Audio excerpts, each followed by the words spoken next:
अस्सलाम वालेकुम class, voice आ रही है बच्चों?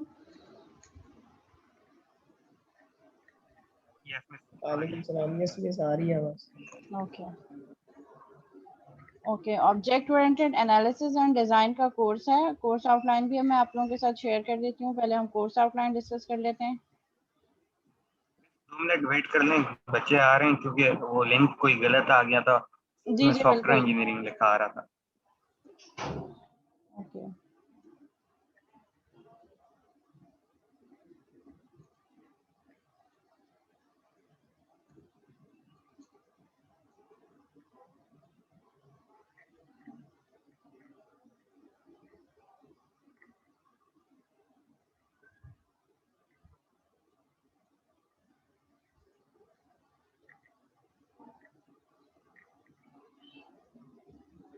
वेट कर लेते हैं 2 मिनट्स ताकि सब लोग ज्वाइन कर लें, फिर उसके बाद हम स्टार्ट करें।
जो वैलिड मीटिंग आईडी है वो शेयर कर दें ग्रुप पे, व्हाट्सएप ग्रुप पे। शेयर कर दिया मैंने।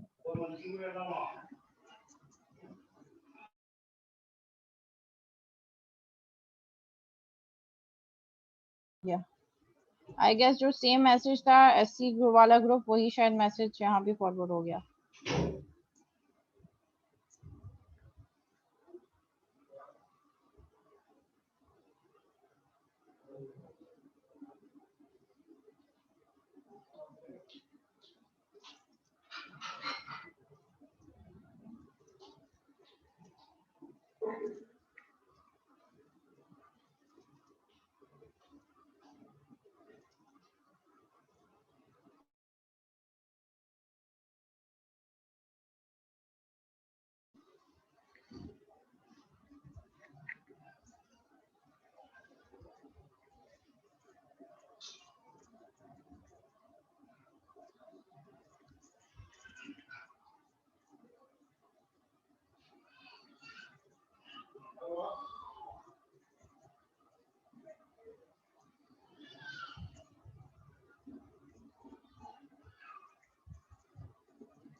ओके थ्रू आउट जो है ये जो आप लिंक है जिससे अभी आप लोगों ने मीटिंग ज्वाइन की है, ये आपके एलएमएस पे भी ये लिंक मौजूद है। ठीक है, ये मीटिंग क्रिएटेड है आपके एलएमएस पे, सो आप नेक्स्ट टाइम भी थ्रू आउट इसी सेम मीटिंग लिंक पे ही हम ज्वाइन करेंगे। ठीक है, ये आपके एलएमएस पे ये लिंक मौजूद है। मैंने एलएमएस से लॉगिन करके ही मीटिंग स्टार्ट की है, तो आप लोग एलएमएस के थ्रू ही ये मीटिंग ज्वाइन कर सकते हैं।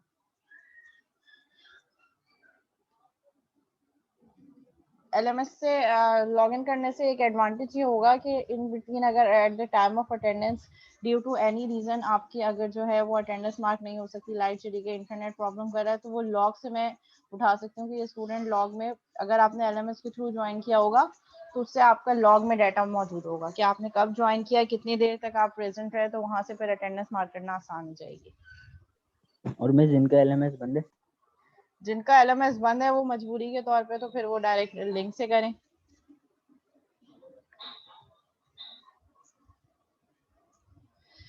अच्छा जी, आई गेस स्टूडेंट्स आ गए हैं। 33 32 स्टूडेंट्स हैं हमारे पास out of 40, so I guess 80 percent जो स्टूडेंट्स ज्वाइन कर चुके हैं। तो हम कंटिन्यू करते हैं।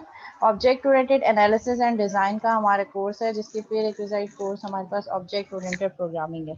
ठीक है, ऑब्जेक्ट ओरिएंटेड प्रोग्रामिंग में हमने ऊप के बेसिक कॉन्सेप्ट आप लोगों ने पढ़े होंगे। इनकैप्सुलेशन क्या होती है, इनहेरिटेंस क्या होती है, एब्स्ट्रैक्शन क्या होती है, पॉलीमॉर्फिज्म क्या होती है, इनको हम कैसे अचीव करते हैं थ्रू कोड, और एप्लीकेशन डिज़ाइन करते वक्त हम ऑब्जेक्ट ओरिएंटेड प्रोग्रामिंग कैसे इम्प्लीमेंट करते हैं। उसी सेम ऑब्जेक्ट ओरिएंटेड प्रोग्रामिंग की अप्रोच को यूज़ करते हुए हम इस कोर्स में देखेंगे कि हम object oriented based analysis and design कैसे कर सकते हैं। Object oriented programming totally programming based course था, जिसमें हम प्रोग्रामिंग पढ़ रहे थे। ऑब्जेक्ट ओरिएंटेड प्रोग्रामिंग के डिफरेंट पिलर्स हमने देखे थे और ये देखा था कि हम उन पिलर्स को कैसे अचीव करते हैं through our code. Object oriented analysis and design हमें क्या बता रहा है? Object oriented analysis and design हमें हेल्प आउट कर रहा है कि जब हम कोई सॉफ्टवेयर डेवलप कर रहे हैं, कोई एप्लीकेशन डेवलप कर रहे हैं, तो एप्लीकेशन को डेवलप करते वक्त हम डायरेक्ट कोड से स्टार्ट ना करें। ठीक है, यूजली अब तक आप लोग ये देखते आए होंगे अपने कोर्स प्रोजेक्ट में भी कि आप लोग क्या कर रहे होते हैं कि आप लोग जैसे ही प्रोजेक्ट का टाइटल चूज करते हैं, प्रपोजल सबमिट करने के बाद आप डायरेक्ट कोड स्टार्ट कर देते हैं।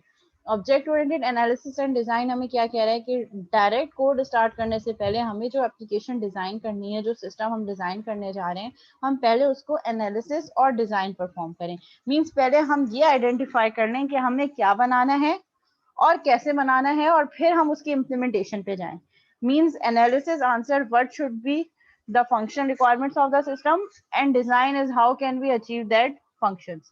So पहले हम पेपर वर्क कर लें, और उसके लिए हमारे पास डिफरेंट UML की डायग्राम्स, यूनिफाइड मॉडलिंग लैंग्वेज, जिसकी different diagrams like use case diagram, sequence diagram, collaboration diagram, class diagram, activity diagram, sequence diagram, state chart diagram, ये सारी डायग्राम्स को यूज करते हुए हम पहले अपने सिस्टम का एनालिसिस एंड डिजाइन करें। मतलब पहले हम ये आइडेंटिफाई करें कि हमने बनाना क्या है, एंड देन हम ये बताएं कि हम वो चीज डिजाइन कैसे करेंगे। ठीक है, तो बेसिकली फोकस यहाँ पे ये है कि हम डायरेक्ट कोडिंग स्टार्ट करने से पहले सिस्टम का पहले एक स्ट्रक्चर बना दें। पहले हम सिस्टम का एक डिजाइन बता दें कि दैट इज द डिजाइन, ये हमारा इंफ्रास्ट्रक्चर है, और इस इंफ्रास्ट्रक्चर के ऊपर हम अपनी एप्लीकेशन बिल्ड कर रहे हैं। उससे एडवांटेज ये होगा कि अगर आगे जाके फ्यूचर में आपको सिस्टम में कुछ चेंजेस लानी होंगी, कुछ मॉडिफिकेशन लानी होगी, तो आपके पास एक इंफ्रास्ट्रक्चर होगा, एक डिजाइन प्लेटफॉर्म होगा थ्रू विच आप वो चेंजेस अपने सिस्टम में एकोमोडेट कर सकें। अगर आपके पास सिर्फ डायरेक्ट कोड होगा, तो कोड में बहुत ज्यादा कॉम्प्लिकेशंस होंगी। जब आप इंडिविजुअल मॉड्यूल्स को इंटीग्रेट करेंगे या कोई नया फीचर ऐड ऑन करना चाहेंगे, तो फिर आपको कोड की पूरी नॉलेज होना जरूरी है। ठीक है, अब जिस डेवलपर ने कोड राइट डाउन किया है या जिस टीम ऑफ डेवलपर ने कोड डेवलप किया है, फिर उन्हीं को उसका आइडिया होगा कि हमने किस तरीके से कोड को आपस में इंटीग्रेट करवाया। मीन टाइम अगर उनमें से कोई एक छोड़ के चला जाता है या नहीं है, तो फिर बहुत ज्यादा प्रॉब्लम होगी आपको पूरे कोड को अंडरस्टैंड करने में। बट अगर हमारे पास डिजाइन होगा, एक इंफ्रास्ट्रक्चर होगा, सिस्टम का पहले स्ट्रक्चर बना होगा, उसके बाद कोड होगा, तो कोड को समझना और ज्यादा आसान हो जाएगा और कोई भी चेंजेस और मॉडिफिकेशन करना आसान हो जाएगा। तो यहाँ पे हम इस कोर्स में बेसिकली हम डिफरेंट टाइप्स ऑफ डायग्राम्स पढ़ेंगे, और उन डायग्राम्स को केस स्टडी के तौर पे हम देखेंगे कि किसी भी एप्लीकेशन को बिल्ड करते वक्त हम एनालिसिस और डिजाइन करते वक्त डिफरेंट डायग्राम्स को कैसे यूज कर सकते हैं। जो हमारे पास कंटेंट्स होंगे उसमें ऑब्जेक्ट ओरिएंटेड एनालिसिस आएगा, developing the static model of the system, different class diagrams हम देखेंगे कि जो एप्लीकेशन हम बनाने जा रहे हैं उसकी क्लास डायग्राम क्या होगी। UML relationships, UML unified modelling एक लैंग्वेज है, एक ऐसा मॉडल है जिसके अंदर 17 to 18 सेट ऑफ डायग्राम्स हैं, और वो डायग्राम्स एनालिसिस एंड डिजाइन करते वक्त, जब हम सिस्टम के एनालिसिस एंड डिजाइन कर रहे होते हैं, उस वक्त यूज हो रही होती है। फिर हम एसोसिएशन, एग्रीगेशन, कंपोजिशन, इनहेरिटेंस, जो हमने ऑब्जेक्ट ओरिएंटेड प्रोग्रामिंग में पढ़ा है, वो सब चीजें देखेंगे कि उनको हम इम्प्लीमेंट अपने एनालिसिस एंड डिजाइन में कैसे शो करेंगे। अगर इनहेरिटेंस हो रही है तो वो यूज केस के थ्रू कैसे रिप्रेजेंट हो सकती है। अगर हमारे पास एग्रीगेशन हो रही है तो उसको क्लास डायग्राम में हम कैसे रिफ्लेक्ट करेंगे। UML पैकेज डायग्राम देखेंगे, हम देखेंगे कि ऑब्जेक्ट डायग्राम्स क्या होती हैं, ऑब्जेक्ट डायग्राम्स हम कैसे बनाते हैं, ऑब्जेक्ट ओरिएंटेड एनालिसिस क्या होगा, developing the dynamic model of the system, क्योंकि हम रियल वर्ल्ड सिनेरियो को मैप करते हुए एनालिसिस एंड डिजाइन कर रहे हैं, तो वही चीजें फिर हम माइंड में रखेंगे। Use case diagram, sequence diagrams, collaboration diagrams, state chart diagrams and advance states, sub states, super states, activity diagram, these all are the names of different diagram जो हम इस कोर्स में कवर करेंगे। अच्छा, जो हमारे पास टेक्स्ट बुक है वो हमारे पास visual modeling with Rational Rose by Terry Quatrani है, और उसके अलावा हमारे पास unified software development by Booch Rumbaugh and Jacobson है। इसके अलावा मेरे पास इसकी और भी रेफरेंस मटेरियल ई बुक की फॉर्म में मौजूद है। वो सारी बुक्स ई बुक्स जो मेरे पास एज अ रेफरेंस मौजूद है वो मैं आपके LMS पे अपलोड कर दूंगी। सारे रिकॉर्डेड लेक्चर जो हमारे पास PPT लेक्चर्स हैं वो भी आपके LMS पे अपलोड होंगे। आपके असाइनमेंट क्विजेस वो भी LMS के थ्रू होंगे।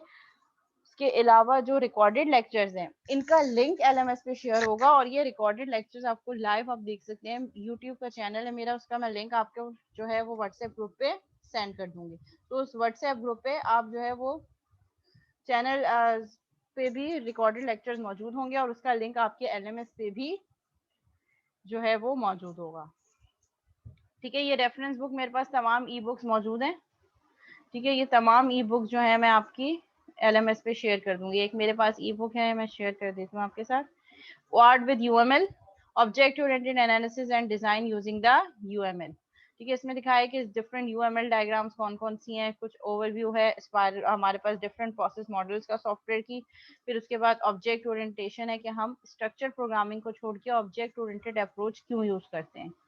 ठीक है, फिर उसके बाद हमारे पास UML का ओवरव्यू है इस बुक में। Use case diagram, class diagram, collaboration diagram, sequence, state, package, component, deployment, ये सारी डायग्राम्स हैं। ठीक है, इसके अलावा एक आधा और डायग्राम भी हम डिस्कस करेंगे, लाइक एक्टिविटी डायग्राम, जो यहाँ मेंशन नहीं है। ठीक है, यूज केस मॉडलिंग क्या है, कॉन्सेप्चुअल मॉडलिंग क्या है, क्लास डायग्राम्स क्या है, ये सारी चीजें जो है हम यहाँ पे ये हमारी कवर होंगी इस बुक से। फर्दर और भी हमारे पास बहुत सारी बुक्स हैं। ठीक है, विजुअल मॉडलिंग विद रैशनल रोज जो बाय टेरी क्वेट्रेनी, ये हमारी वो टेक्स्ट बुक है जो कोर्स आउटलाइन में भी मौजूद है। इसकी भी ई बुक मेरे पास मौजूद है, ये भी मैं आपके LMS पे अपलोड कर दूंगी। ठीक है, इसमें भी सारी डायग्राम्स और किस तरीके से हम मॉडलिंग कर रहे होते हैं जब हम कोई सॉफ्टवेयर डिजाइन करने जा रहे हो तो विजुअल मॉडलिंग क्या होती है, और हमारे लेक्चर्स भी इसी बुक से बने हुए हैं जो हम लेक्चर पढ़ेंगे। ठीक है, फिर एक फास्ट की बुक भी है मेरे पास। ठीक है, ये सारी बुक जो है आपको LMS में मैं अपलोड कर दूंगी।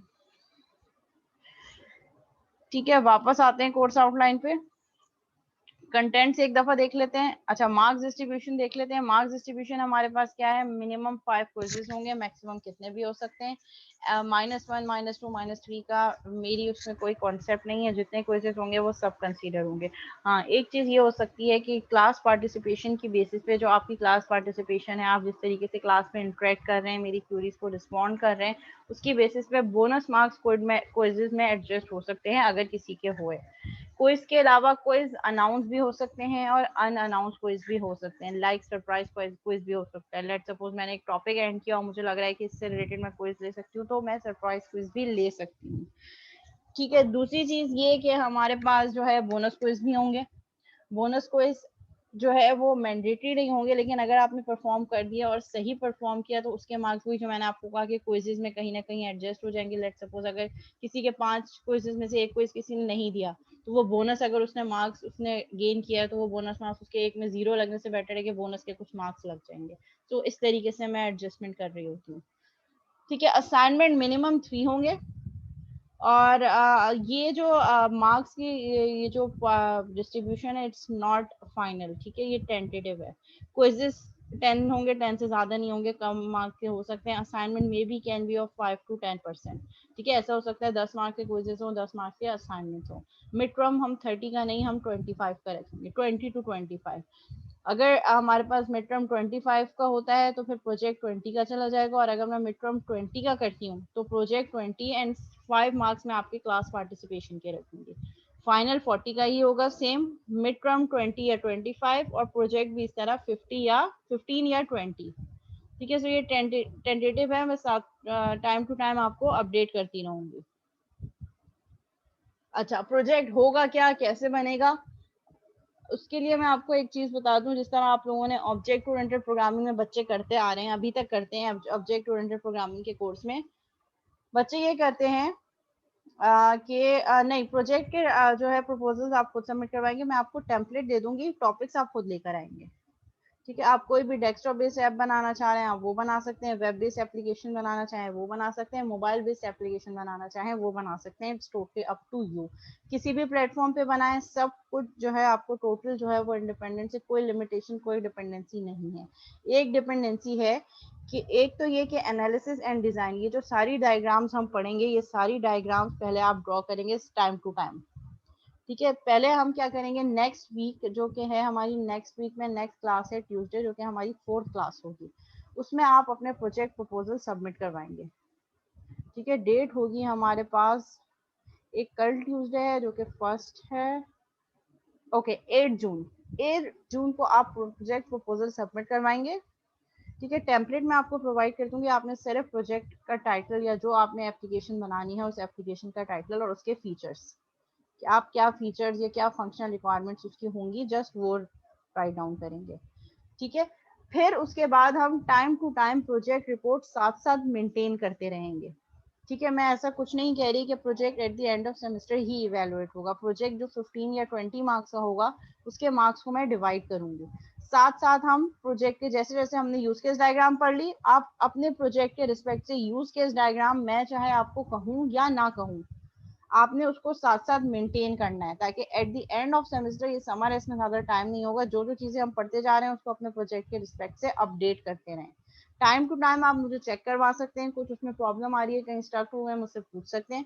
व्हाट्सएप ग्रुप बनाया उस व्हाट्सएप ग्रुप को ज्वाइन करें, जो नए लोग हैं जिनके पास व्हाट्सएप ग्रुप का लिंक नहीं है, वैसे ऐसा हो नहीं सकता कि नहीं हो, क्योंकि मैंने एलएमएस के थ्रू मैसेज किया है, वो लिंक शेयर किया तो वो सबके पास आ गया होगा।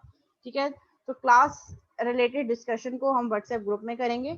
ठीक है, और उसके अलावा हम क्लास टाइमिंग्स तो हैं जिसमें आपकी कोई भी क्यूरी हो आप पूछ सकते हैं, लेकिन उस व्हाट्सएप ग्रुप को काइंडली कोर्स बेस्ड डिस्कशन के लिए ही रखिएगा, उसमें बहुत ज़्यादा फजूल और इस तरीके की डिस्कशन मत कीजिएगा कि जो मीनिंगफुल और यूजफुल मैसेज हो वही जो है थ्रेड वो हमसे मिस हो जाए। ठीक है, और अगर बहुत ज़्यादा उसमें मुझे ऐसा लगा कि बहुत ज़्यादा फ्रीक्वेंट मैसेज ऐसे हो रहे हैं जो यूजलेस मैसेज है तो फिर मैं उस पर प्राइवेसी लगा दूंगी कि सिर्फ मैं ही मैसेज कर सकती हूँ।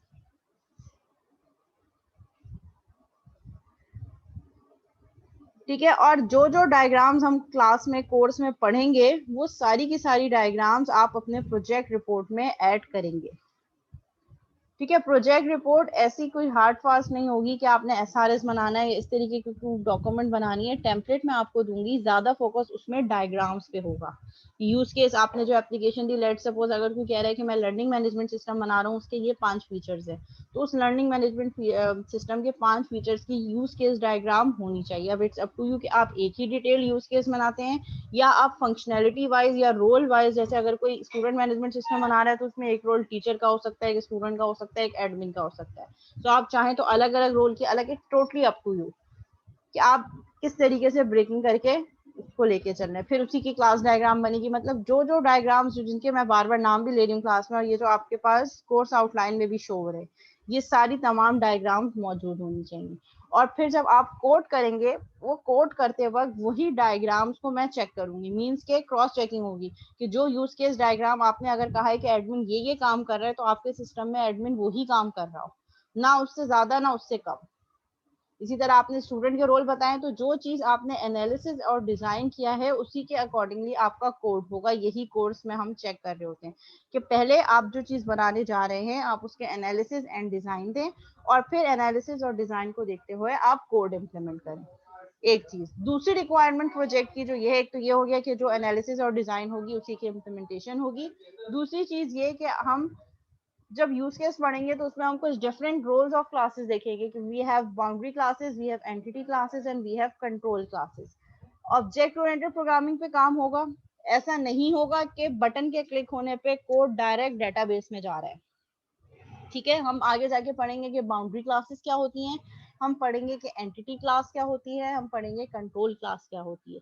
क्योंकि ये object oriented analysis and design है तो इसमें ऐसा होगा कि बटन के क्लिक होने पे डाटा हमारा फॉर्म है वो उसको हम फॉर्म जो यूजर इंटरफेस होता है उसको हम बाउंड्री क्लास कह रहे होते हैं। सो फॉर्म से डाटा बाउंड्री क्लास से उठ के डाटा जाएगा एंटिटी क्लास में, यानी कि बैक एंड पे ऑब्जेक्ट ओरिएंटेड प्रोग्रामिंग की क्लास बनी होगी। लेट सपोज मैं अगर स्टूडेंट का डाटा एंटर कर रही हूँ तो बाउंड्री क्लास में यूजर इंटरफेस जो फॉर्म है उसमें स्टूडेंट नेम, स्टूडेंट कोर्स या स्टूडेंट मार्क्स, स्टूडेंट सीजीपीए, उसका डिग्री प्रोग्राम क्या है और उसकी ईयर ऑफ रजिस्ट्रेशन क्या है, बैच कौन सा है। ठीक है, ये सारी फील्ड्स हमने ली यूजर से इनपुट फॉर्म पे। अब जब मैंने बटन पे क्लिक किया तो वो फॉर्म से डाटा उठेगा, यानी कि बाउंड्री क्लास से डाटा उठेगा, और मेरे पास पीछे बैक एंड पे एक ऑब्जेक्ट ओरिएंटेड प्रोग्रामिंग की स्टूडेंट की क्लास होनी चाहिए जिसमें वो तमाम फील्ड्स हों जो आपके फॉर्म में हैं। अब उसके कंस्ट्रक्टर्स भी होने चाहिए, प्रॉपर्टीज भी होनी चाहिए। जैसे ही फॉर्म पे इंफॉर्मेशन जाने पे बटन क्लिक होगा, वो सारा डाटा फॉर्म से उठ के उस एंटिटी क्लास में जाएगा थ्रू प्रॉपर्टी और थ्रू कंस्ट्रक्टर। आप अगर कहेंगे तो मैं आपको इसका डेमो भी दिखा दूंगी कि मैं एग्जैक्टली क्या चीज कहना चाह रही हूँ। ठीक है, फिर एंटिटी क्लास के अंदर मेथड्स होंगे, कुछ स्टूडेंट की क्लास में मेथड्स होंगे, add student, update student, delete student. जैसे ही मैं ऐड स्टूडेंट का मेथड उस क्लास का ऑब्जेक्ट बनेगा, स्टूडेंट की क्लास का ऑब्जेक्ट के साथ वो तमाम फॉर्म की फील्ड्स या तो कंस्ट्रक्टर या तो प्रॉपर्टीज उस स्टूडेंट की क्लास के अंदर सेव होंगे, और उसी ऑब्जेक्ट के नाम के साथ मैं ऐड स्टूडेंट का मेथड कॉल करूंगी। ऐड स्टूडेंट के मेथड के अंदर फिर वो क्यूरी होगी जो डेटाबेस से कनेक्ट होगी। बच्चे ऑब्जेक्ट ओरिएंटेड प्रोग्रामिंग के कोर्स में क्या करते हैं, फ्रंट एंड पे user interface, Windows form application, button पे क्लिक करने पे डायरेक्ट डाटा कहाँ जाएगा, डेटाबेस पे। ये बिल्कुल भी एक्सेप्टेबल नहीं होगा। आपका डाटा प्रॉपरली पहले ऑब्जेक्ट ओरिएंटेड प्रोग्रामिंग ऊप के थ्रू आपके जो है क्लासेस में स्टोर होगा, और ऊप की क्लासेस के थ्रू फिर डेटाबेस पे जाएगा। मींस 3 लेयर आपके पास एप्लीकेशन होगी। फर्स्ट पे Windows form based, Windows form से डाटा जाएगा आपकी ऑब्जेक्ट ओरिएंटेड प्रोग्रामिंग की क्लासेस में, और ऑब्जेक्ट ओरिएंटेड प्रोग्रामिंग की क्लास के थ्रू जाएगा हमारे टेबल्स में, एसक्यूएल सर्वर। अब डेटाबेस आप कोई भी यूज कर रहे हैं, इट्स अप टू यू। आप सीक्वल सर्वर यूज कर रहे हैं, आप माइस्क्ल यूज कर रहे हैं, आप एमएस एक्सेस पे कर रहे हैं, एमएस एक्सेल पे कर रहे हैं, इट्स अप टू यू। ठीक है, टेक्नोलॉजी प्लेटफॉर्म की कोई लिमिटेशन नहीं है।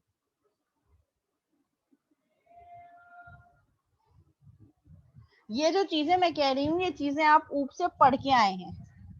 ठीक है, मैंने जो अभी सिनेरियो बताया इसमें से मैंने कोई ऐसा सिनेरियो नहीं बताया जिसको आपको आइडिया ना हो। लेकिन बच्चे करते ये कि ये चीज उनको ऊप में भी नहीं कराई जाती, बताया नहीं जाता प्रॉपरली, इसलिए उनको वो ऊप में भी इम्प्लीमेंट नहीं करते और आगे भी चल के प्रॉब्लम होती है। तो आज बताने का पर्पज ये है कि आप ये सारी चीजें जो ऊप में पढ़ी हैं, ऑब्जेक्ट ओरिएंटेड प्रोग्रामिंग और एनालिसिस एंड डिजाइन है, तो इसमें ऑब्जेक्ट ओरिएंटेड प्रोग्रामिंग को ही हम यूटिलाइज करेंगे। बस आपने सिंपल माइंड में ये रखना है कि फॉर्म के पीछे डायरेक्ट एसक्यूएल से कनेक्टिविटी ना हो, फॉर्म के पीछे ऊप की क्लासेस हो जिसमें डाटा स्टोर हो, और ऊप की क्लासेस के थ्रू डाटा आपके सीक्वल सर्वर में जाके स्टोर हो। ठीक है, मैं इसका आपको एक डेमो भी देकर दे दूंगी, एक छोटी सी एप्लीकेशन, एक फॉर्म बना के दिखा दूंगी, उसको बैक एंड पे एक ऊप की क्लास बनाऊंगी, एक फॉर्म बनाऊंगी, फॉर्म से डाटा ऊप की क्लास में जाएगा, और ऊप की क्लास के थ्रू फिर डेटाबेस से जाएगा। ठीक है, ये मैं आपको एक छोटा सा इसका डेमो देके दिखा दूंगी कि ये काम कैसे होता है। नहीं तो फिर इसकी एक रिकॉर्डेड लेक्चर अपना ही दिया हुआ एक डेमो शेयर कर दूंगी। प्रोजेक्ट के लिए आपके मैक्सिमम 3 पार्टनर मेंबर्स अलाउड है, more than 3 are not allowed in any case. अगर 5 लोगों का ग्रुप है तो 3-2 में डिवाइड हो जाए, अगर 4 लोगों का ग्रुप है तो 2-2 में डिवाइड हो जाए। ठीक है, मार्क्स डिस्ट्रीब्यूशन भी हो गई। मिस रिपीट कीजिएगा, क्या ग्रुप का क्या? ग्रुप में मैक्सिमम 4 मेंबर अलाउड नहीं है, मैक्सिमम 3 मेंबर्स अलाउड है। 3 लोग से ज्यादा एक ग्रुप में अलाउ नहीं है। अगर कोई इंडिविजुअल करना चाह रहा है कर सकता है, 2 लोग मिलके करना चाह रहे हैं कर सकते हैं, 3 लोग मिलके करना चाह रहे हैं कर सकते हैं, 3 से ज्यादा अलाउ नहीं करूंगी मैं। अगर आप लोग यह आर्ग्यूमेंट दें कि मिस हम 5 लोगों का ग्रुप है हम कैसे करें, या हम 4 लोगों का ग्रुप है, तो जो 4 हैं वो 2-2 में डिवाइड हो जाए, जो 5 हैं वो 3-2 में डिवाइड हो जाए। 3 से ज्यादा लोग अलाउ नहीं होंगे एक ग्रुप में। अगर कोई अकेले बनाना चाह रहा है तो बना सकता है, 1 2 3 तक मैक्सिमम 3 मिनिमम 1। अगर 4 लोग मिलकर नहीं, कोई 4 लोग हैवी नहीं अलाउ प्रोजेक्ट ना, बना लें, 4 लोग नहीं अलाउ ना बेटा, बता तो दिया। 2-2 में डिवाइड होके वो कर सकते हैं, यानी कि 2 अलग प्रोजेक्ट होंगे, 2 अलग ग्रुप होंगे। 4 लोग एक ग्रुप में अलाउ नहीं है।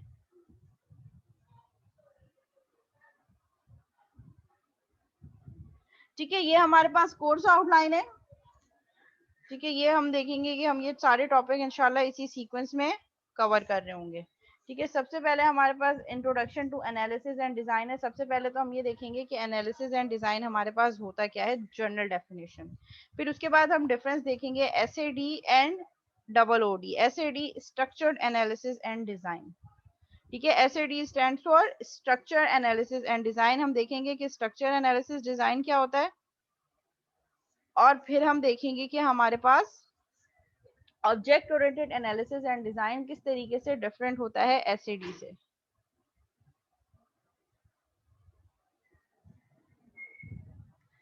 ठीक है, फिर हम देखेंगे different software development model. Software development क्या है, यूनिफाइड प्रोसेस मॉडल क्या है, हम वो भी देखेंगे। हम RUP भी देखेंगे, रैशनल यूनिफाइड प्रोसेस।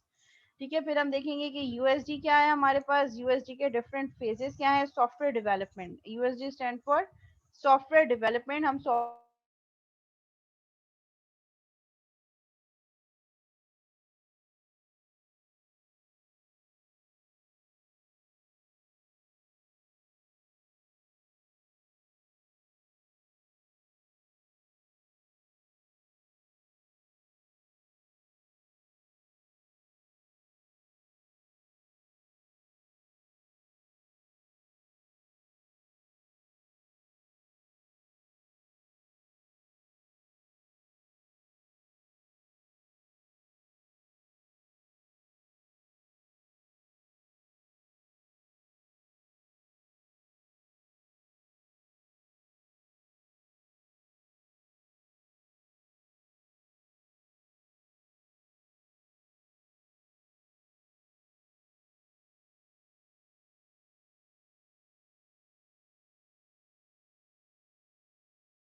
बस आपकी आवाज़ चली गई।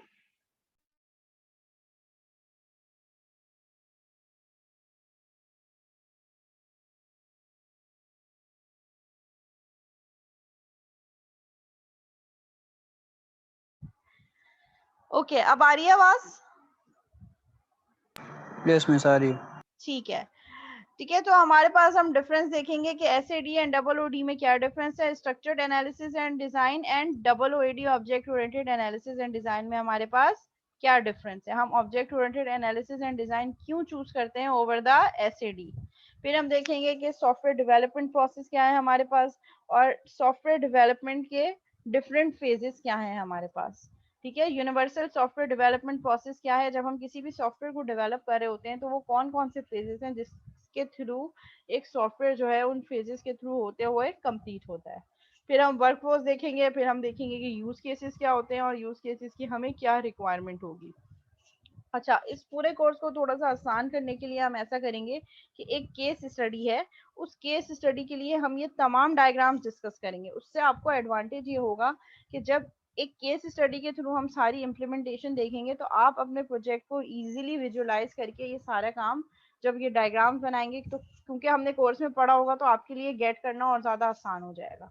तो उसी तरह हम एक केस स्टडी देखेंगे, उस केस स्टडी की सारी फंक्शनल रिक्वायरमेंट देखेंगे और उसी एक केस स्टडी के लिए हम ये तमाम डायग्राम्स ड्रॉ करके देखेंगे।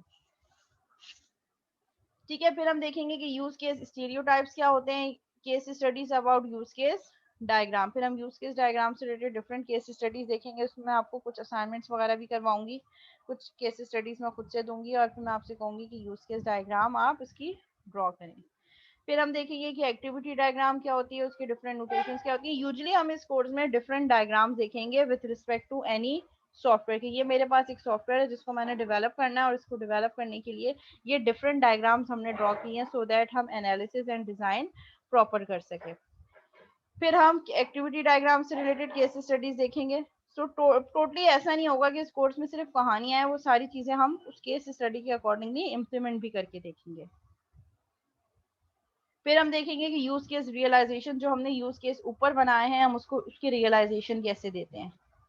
डिफरेंट टाइप्स ऑफ हम फिर देखेंगे different what is mean by use case realisation. Different stereotypes of classes, classes कैसी बनेंगी, क्लासेस की डिफरेंट स्टेरियोटाइप्स क्या हो सकती है। स्टेरियोटाइप बेसिकली क्या होता है हमारे पास, स्टेरियोटाइप ये होता है कि जब when we have an existing model, उस एग्जिस्टिंग मॉडल को जब हम मॉडिफाई करके एक नया कंपोनेंट बना रहे होते हैं तो हम उसको कह रहे होते हैं कि स्टेरियोटाइप। मीन्स हमने स्क्रैच से चीज नहीं बनाई, हमारे पास एक एग्जिस्टिंग मॉडल है, एक एग्जिस्टिंग यूज केस है, उस एग्जिस्टिंग यूज केस को हमने एज ए स्टेरियोटाइप यूज किया है।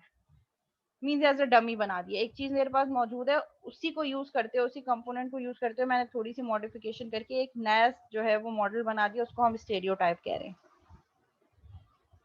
ठीक है, क्लासेस कौन कौन सी होती हैं हमारे पास, एंटिटी और लॉन्ग लिव क्लासेस कौन कौन सी होंगी, जो मैंने आपको अभी ओवरव्यू दिया था कि बाउंड्री क्लासेस एंड जीयूआई क्या होता है। तो जो हमारे पास फॉर्म व्यू होता है, जो हम कोई भी एप्लीकेशन बनाते हैं, उसका जो फ्रंट एंड होता है वो बेसिकली हमारे पास बाउंड्री क्लासेस होती हैं, through which a user can communicate with your system. ठीक है, जो फ्रंट एंड है, जो बाउंड्री क्लास है, वो क्लास है जिसके through your user can interact with the system. आपके सिस्टम से यूजर इंटरेक्ट कैसे होता है, वो आपके डेटाबेस पे कनेक्टिविटी नहीं कर रहा। अगर मैं कीट एलएमएस यूज कर रही हूँ, तो कीट एलएमएस में लॉगिन पासवर्ड एंटर करने के बाद मुझे जो बटन्स नजर आ रहे हैं, जो यूजर इंटरफेस नजर आ रहा है, मैं उससे कम्युनिकेट कर रही हूँ। डेटा कहाँ से आ रहा है, पूरा एसक्यूएल सर्वर से, जो मेरी बैक एंड पे डेटा है। अब कौन सी क्लासेस यूज हो रही है एज अ यूजर, मेरे लिए ये सारी चीजें क्या है, हाइड है। मैं तो सिर्फ यूजर इंटरफेस यूज कर रही हूँ। तो user interface are boundary classes. Then फिर हम देखेंगे कि कंट्रोल क्लासेस कौन सी होती हैं, जो उन बाउंड्री क्लासेस की फंक्शनैलिटी को कंट्रोल कर रही होती है। यानी कि जो हमारे पास आगे फ्रंट एंड आ रहा है, बटन के क्लिक होने पे क्या इन्फॉर्मेशन आ रही है, इन्फॉर्मेशन क्या स्टोर हो रही है, क्या रिट्रीव हो रही है, तो ये सारा काम हमारी कंट्रोल क्लासेस कर रही होती है। ऑब्जेक्ट एक दूसरे से कैसे कम्युनिकेट करते हैं, और different types of relationship in classes, like association क्या होती है, एग्रीगेशन क्या होती है, कंपोजिशन क्या होती है, ये सारी चीजें हम देखेंगे with different examples in class diagrams. फिर हम देखेंगे यूएमएल डायग्राम में इंटरेक्शन डायग्राम्स क्या होती हैं, सीक्वेंस डायग्राम क्या होती है, कोलैबोरेशन। सो बेसिकली ये कोर्स हमारे पास डिफरेंट डायग्राम्स हम पढ़ेंगे किसी भी सिस्टम को अपने माइंड में रख के। फिर changes of the class diagram क्या, जब हमने सीक्वेंस डायग्राम बना दी, उस सीक्वेंस डायग्राम के बाद फिर हम अपनी क्लास डायग्राम में कैसे चेंजेस कर सकते हैं। रिफ्लेक्सिव रिलेशनशिप क्या है, अगर दो क्लासेस के बीच में रिफ्लेक्सिव रिलेशनशिप हो रही है, तो रिफ्लेक्सिव रिलेशनशिप बेसिकली है क्या, और उसको हम क्लास डायग्राम में शो कैसे करवाते हैं। एसोसिएशन क्लासेस क्या होती हैं, ये सारी चीजें हम वन बाय वन डिस्कस करेंगे।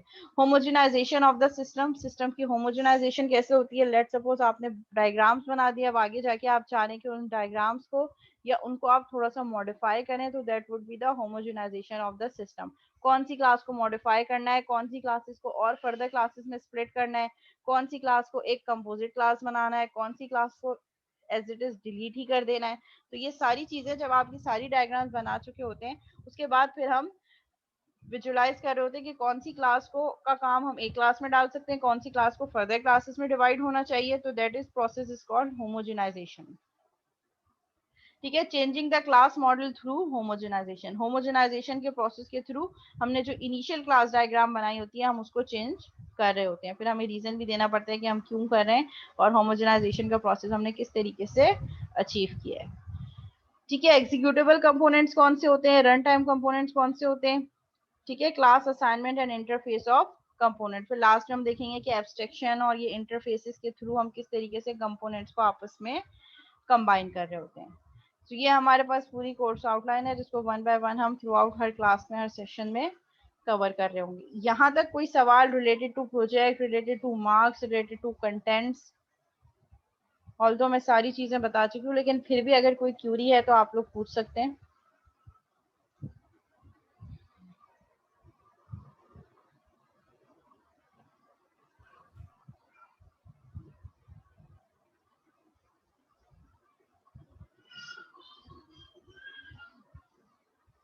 ठीक है, तो फिर हम प्रॉपर अपने कोर्स का स्टार्ट करते हैं।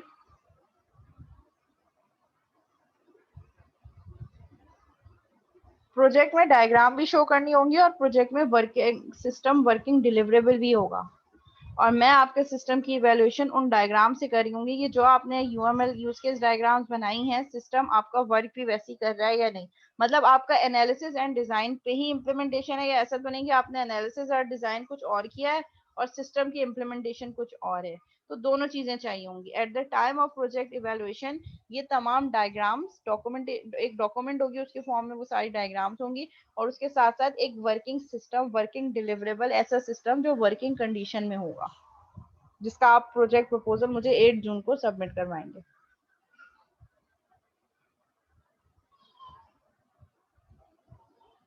Project ideas it's up to you, आप कोई भी प्रोजेक्ट बनाना चाह रहे हैं, अगर आप लोगों को लिस्ट चाहिए होगी तो मैं लिस्ट भी शेयर कर दूंगी। मिस वैसे इट्स टोटली मिस 1 जून को या 1 जुलाई को?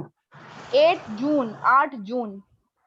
8, अच्छा ये ठीक है। वैसे तब ये तो जल्दी कोई तो जल्दी नहीं है, अभी तो सिर्फ हमने कोर्स जल्दी पढ़ा ही नहीं है। बेटा सिर्फ प्रोजेक्ट का टाइटल देना है कि क्या बनाओगे, बस दैट्स इट। इस अभी पता ही नहीं बीच है, में 2 क्लासेस आएंगी नेक्स्ट वीक। क्योंकि इस ये कोर्स का कुछ पता ही नहीं है। आप इस नेक्स्ट 28 को तो मिड है।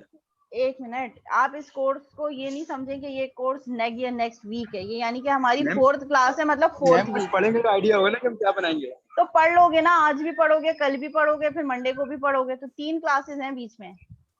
और ट्यूसडे नाइट बस को एक सबमिट दिन में करवाना है, बनाएंगे। ट्यूसडे नाइट को सबमिट करवाना है, तो 4 क्लासेस हैं बीच में। और इन बिटवीन मैं कल की क्लास में मैम डेमो भी 15 दे पे कर दूंगी लें जी। मैम 15। फिर उसके बाद मिड की डेट आ जाएगी ना, मैम 20। मैम 15 तक कर लें आप। हम हमेशा प्रपोजल 4th वीक में लेते हैं, प्रोजेक्ट प्रपोजल। तो आपकी 4th क्लास जो है नेक्स्ट ट्यूसडे, वो 4th वीक है। ये समर है ना, समर में एक हफ्ते में 2 क्लासेस होती हैं। तो एक वीक आज की क्लास समझ लो, एक वीक कल क्लास हो गई। सेकंड 2 वीक्स एक क्लास मंडे वाली क्लास हो गई। थर्ड वीक एक वो ट्यूसडे। फोर्थ वीक में मैं आपसे प्रोजेक्ट प्रपोजल मांग रही हूँ। सिर्फ प्रोजेक्ट का नेम देना है कि क्या बना रहे हो, बस। कोई वेब बेस्ड एप्लीकेशन है, डेस्कटॉप बेस्ड, ये तो बता ही सकते हो ना, बस ये बताना है कि बनाओगे क्या। मसला नहीं है। ठीक है मिस, सही। सिर्फ प्रोजेक्ट का टाइटल बताना है। एक तो ये बताना है कि वेब बेस्ड है, डेस्कटॉप बेस्ड है या मोबाइल बेस्ड एप्लीकेशन, ये बताना है। टाइटल बताना है। लेट सपोज अगर कह रहे हो कि डेस्कटॉप बेस्ड है तो कोई पॉइंट ऑफ सेल एप्लीकेशन है, किसी इम्तियाज के लिए बना रहे हो, वो नाम बता दो। या अगर कोई वेब बेस्ड एप्लीकेशन है तो बता दो कि कोई स्टूडेंट मैनेजमेंट सिस्टम बना रहे हैं या हॉस्पिटल पोर्टल बना रहे हैं। अगर कोई मोबाइल ऐप है तो ऐप का नाम बता दो कि कोई जो है वो वॉइस रिकॉग्निशन एप्लीकेशन है, या आपके पास कोई रिमाइंडर है, या कोई नोटिफायर एप्लीकेशन है, या कैलकुलेटर की कोई भी मोबाइल एप्लीकेशन। जैसे मैं आपको प्रेफर करूंगी कि डेस्कटॉप या वेब बेस्ड एप्लीकेशन लो, उसमें एनालिसिस और डिजाइन ज्यादा बेटर समझ में आएगा as compare to mobile app based मिस एप्लीकेशन। तो ये सब आप ये 3 क्लासेस में कवर करा देंगे, आगे 3 वीक्स के अंदर बता देंगे कि कैसे कैसे हुआ, फिर उस इसमें हिसाब से हम कवर क्या प्रोजेक्ट सेलेक्ट करवाना करेंगे। है, इसमें कवर क्या करवाना मिस है? उस हिसाब से हम प्रोजेक्ट भी तो देखेंगे, हम वेब बेस्ड बनाया है, मोबाइल बेस्ड बनाया, तो हमें थोड़ा आइडिया तो। ऑब्जेक्ट ओरिएंटेड प्रोग्रामिंग पढ़िए, प्रोग्रामिंग आती है, जी बस जी आती है ऑब्जेक्ट सभी। ओरिएंटेड प्रोग्रामिंग करनी है बस। ठीक है। मिस प्रोजेक्ट जो C# पे हम बनाए। आपकी मर्जी। अगर इसलिए मैं कह रही हूँ कि आपको C# आपने ऑब्जेक्ट ओरिएंटेड प्रोग्रामिंग पढ़ी है, C# पढ़ी है, डेटाबेस एसक्यूएल सर्वर पढ़ा है, तो वही चीजें ले लो आप। लेकिन Python अगर वगैरह। आपको लगता है कि आपको पाइथन आती है, आपको उसमें कमांड है, आप उस पर काम कर लें। किसी को लगता है कि वो जावा पे करके कर सकता है तो उस पे किसी भी कर ले, इन्वायरमेंट पे काम कर सकते हैं किसी भी मतलब। प्लेटफॉर्म पे। सही है। मैम ठीक ओप वाले ठीक है, मेरे प्रोजेक्ट पास ने आइडियाज वगैरह शेयर कर दीजिएगा। अच्छा मैं लिस्ट शेयर कर दूंगी।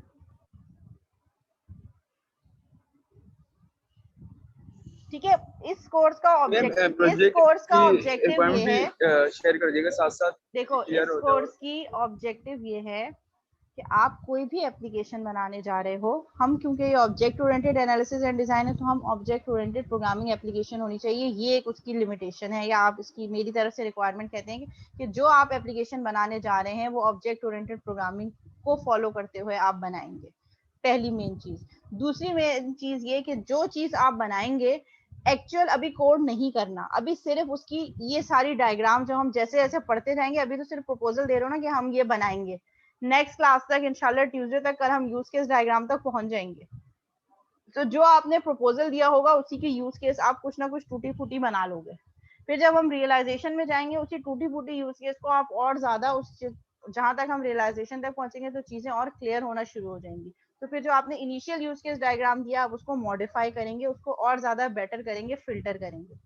तो मेन ऑब्जेक्टिव ये है कि पहले जो सिस्टम हम बनाने जा रहे हैं, जिसका आप प्रपोजल मुझे सबमिट करवाओगे, आप उसके एनालिसिस और डिजाइन करो, वो इस कोर्स में हम पढ़ेंगे। वो साथ साथ जैसे जैसे पढ़ते जाएंगे वो आप अपने प्रोजेक्ट वाइज वो डायग्राम्स बनाते चले जाओगे। मैं अभी वो नहीं कह रही, मैं सिर्फ टाइटल मांग रही हूँ कि हम ये बनाएंगे ताकि एक विजन क्लियर हो जाए कि भाई ये हो गया।